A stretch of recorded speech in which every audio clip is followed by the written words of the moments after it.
Reaction to all of it.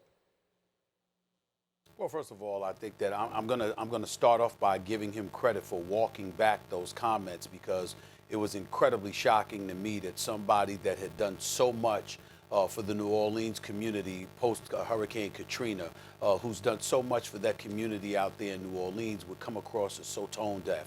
And when you heard people in the streets chanting what they were chanting about Drew Brees yesterday, it was very, very predictable in light of what he had said, because, again, the tone deafness was incredibly alarming. There was a lack of empathy. It was a lack of sensitivity. It was clear and flagrant ignorance on his part.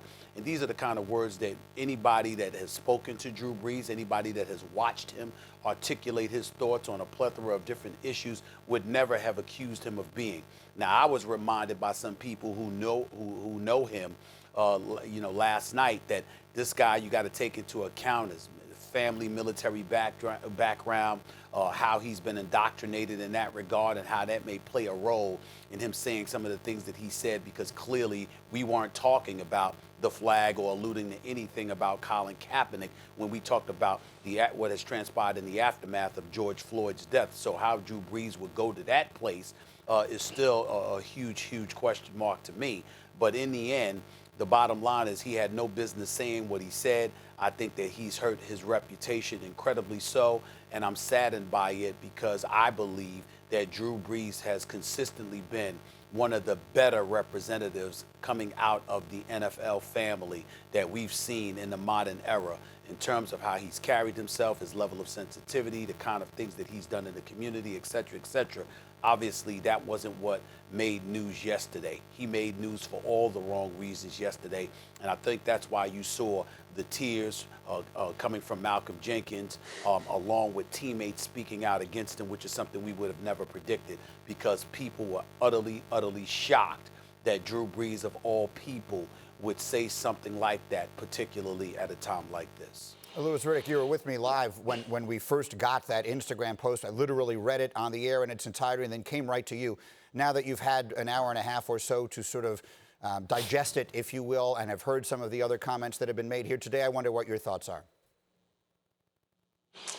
Yeah, I keep thinking about what Demario Davis was saying in regards to how he respects Drew Brees and how he knows Drew Brees and what people inside that locker room think about Drew, and how he referenced the fact that, look, this is what leaders do. Leaders, first and foremost, exercise a high degree of and display a high degree of accountability when they are obviously faced with the fact that maybe they made a mistake and that they did not show the appropriate levels of empathy and awareness about a situation such as this, which obviously is gripping our entire nation. And he commended Drew for that, and I commend Drew for that. But see, this is really now, going forward, this isn't about statements anymore, and I'm going to continue to say that. The time to transition from making statements to really now enacting tangible action has come, to really putting your money where your mouth is, so to speak. And Drew has done that. Drew has done that on many different issues. He has put literally his money, and a significant amount of his money, where his mouth is. And he has stood up and he has tried to make a difference and make a positive, impactful difference in different areas of his life, in different areas of the world overall, that don't necessarily affect him directly on a day-to-day basis. So I think what the disappointment comes from the fact that in Drew's initial comments,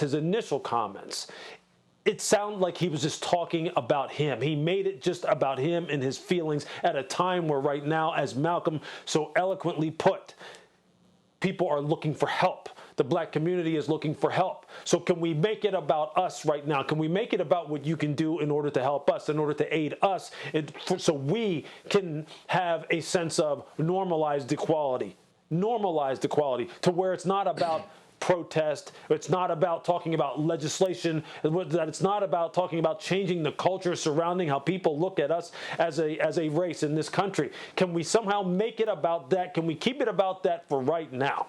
Can we please? And then can we keep it about that in the future as well? And Drew's initial statements seemed as though he was insensitive to that. He wasn't aware of that and didn't care about that. And I don't think anybody, as Stephen A. just said, I don't think anybody ever really, people don't expect that from Drew, given what his reputation is in the league and how people revere him and how his own teammates revere and respect him, as they have also stated. That's why this hits different.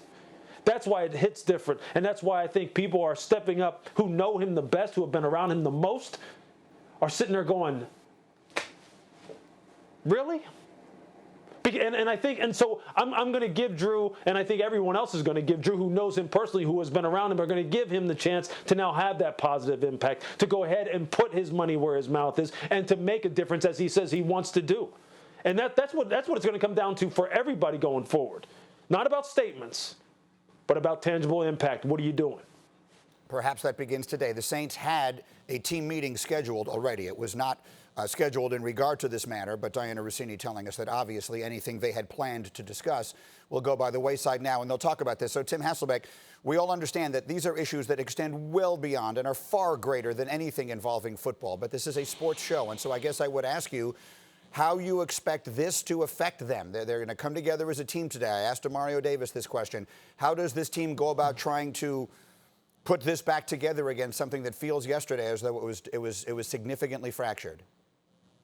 Yeah, well, Greeny, we talked about that last hour, and, and my reaction at the time was, because Drew's initial comments, it really showed no empathy in terms of, what his teammates and, other members around the league were going through. And because there was no empathy in that, it caused such a feeling of betrayal and hurt. And, I guess, since that point, there's been an apology from Drew that did express some empathy, and I watched that interview that you had with Demario Davis, and the thing I would just say is, wow, like that right there was an example of grace and forgiveness. That's incredible.